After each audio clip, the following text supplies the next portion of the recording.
I've got a pretty cool job today. I'm going to be shooting some simulated action basketball for images that are going to be incorporated into a large inkjet mural that'll be on a wall for an athletic department. And so there's two parts of this. One is boring, and that's basically taking a super wide lens. I'll bring the 12 to 24 and shoot an arena, like the huge arena, basketball arena, empty.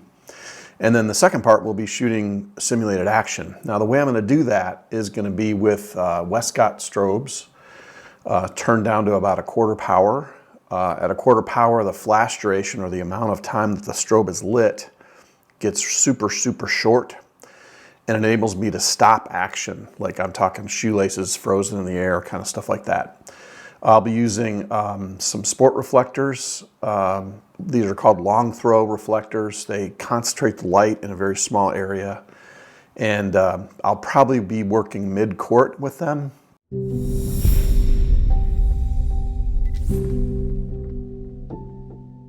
And they're going to be like driving towards me.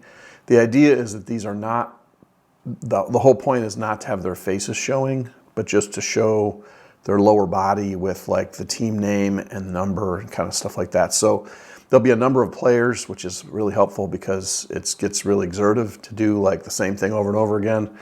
And so it'll be like a practice for them. But for me, it'll just be fodder. Now the trick is the strobes will make this really dramatic. And the way I light this is going to make it really cool. It won't look like a game, or look like a game, you know, Sports Illustrated with strobes and stuff like that. So, but in this instance, I've got the arena to myself. My plan is to turn all the lights off in the arena if that's possible. I'm hoping that's the case. And then what I'll be able to do is use the Westcott FJ400's, again at 1/4 power. And then I should be able to shoot, you know, really easily that way. The lens of choice for this is going to be the 135-1.8. Because if all the lights are off, I need a little bit of light to focus, and that'll be the thing. I'm also going to bring the 7200 2.8 GM2, but I probably will not use it. I'll probably stick with the 135. It's an amazing lens. It's freaking off the chain sharp. And anyway, now that's my plan. My plan doesn't always work, so we'll see. My backup, I'll be bringing pocket wizards for the strobes in case the onboard radio doesn't work. There's a lot of IF interference in a basketball arena. There's like tons of steel. There's all kinds of TV cabling. There's all kinds of wiring. All these things can make havoc with radio. So if I have to, I will not use high-speed sync, and I'll just use the Alpha 1 because it syncs at 400th of a second, which is a huge benefit to me today. And then I'll have pocket wizards on the strobes. So we'll see what happens. I'm hoping to pull it off with radio, but you know, doesn't always work. So you have to have a backup plan. I'm going to be bringing probably 4 of these lights. I'm not going to bother you with the picture of the wide arena because that's like super easy to do. It's basically an HDR shot, which everybody knows how to do that, I think. But enough talk. Let's pack the truck and get going. So I have the Alpha 1 with a grip on it, the 135-1.8, the new 7200 f4, and the 12 to 24. The 12 to 24 is just going to be to shoot the arena from the top, and I'll be doing that on a tripod. And then I've got the all that gear came in the Think Tank backpack, which I love, much better than use the typical camera bag. These are 2 high output sport reflectors, what are called long throws. They're great. Then I've got a tripod for later, and this is one of my favorites. It's a ProMaster XC-M 528C. It's carbon fiber. It weighs nothing, and you can see how small it is as compared to the light stands. These are Avenger, I think A635Bs, and they work great. They're 13 foot high. And then last but not least, we've got the 2 FJ400 units and a Crazy Creek chair.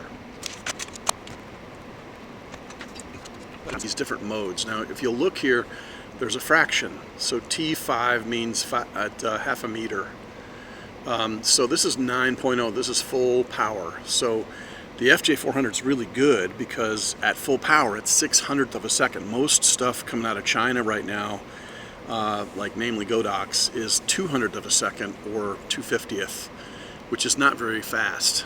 But what we're going to do is we're going to turn the unit down, and as you can see, if you watch the fraction, each time I turn it down, the flash duration gets shorter and shorter and shorter. So this is half power, 1/1300th of a second, and that is the minimum for the NCAA for strobes. They have a requirement that it has to be, I think, 1200th of a second or shorter. But we're going to go further than that. We're going to go down to 7, which is going to give us 1/3000th of a second. Now 3000th of a second is really, really fast. So we're going to shoot now at 3000th of a second at quarter power. And that's going to give us all the go juice we need to get to the players, no problem. What I've done is I've set up 2 lights. One is close to me, and it's about maybe 20-25 feet beyond center court. The other one is 25 feet behind center court on the opposite side of the court. So hopefully you can see that right there. And I did some testing at 400th of a second, which is the sync speed with normal strobes of the Alpha 1, and it's pretty good. There's not a lot of ambient light. It's not so bright in here, so when I basically shoot a picture, it's not too bad in the background. Now, when I do a test shot of an actual player driving the ball, because that's what I'm up to, that's what I want, is like super hard driving pictures.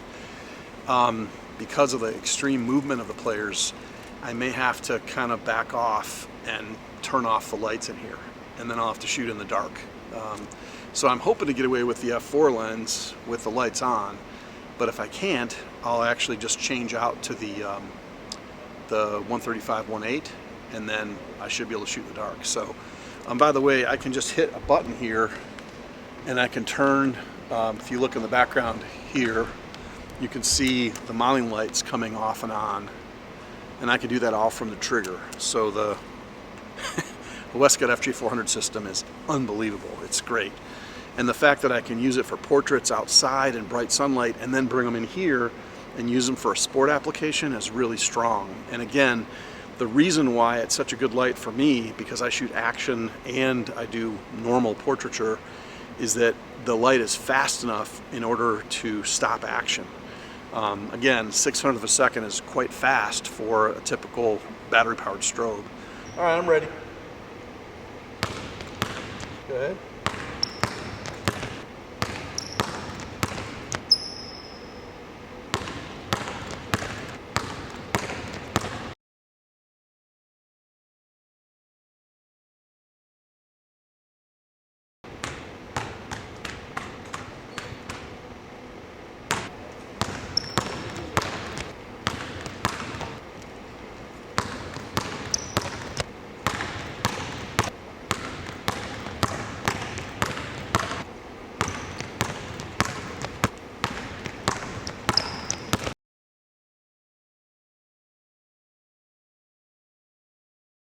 I did end up doing the shoot all on mechanical shutter, which is kind of cool because I didn't have to use the electronic, and I didn't have to use high-speed sync. Now that allowed me to use extremely low power settings, so I was truly at a quarter power, and that let me pop twice or even 3 times with one athlete.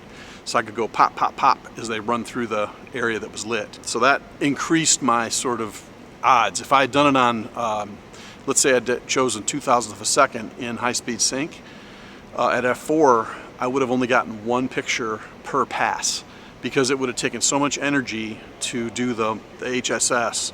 It wasn't worth it. So for me, it was better to go down. But I have to say the huge advantage of the Alpha 1 in this situation is that 1/400th of a second sync speed. It saves you. And it means I could bring little tiny lights like this instead of big, huge, massive, one.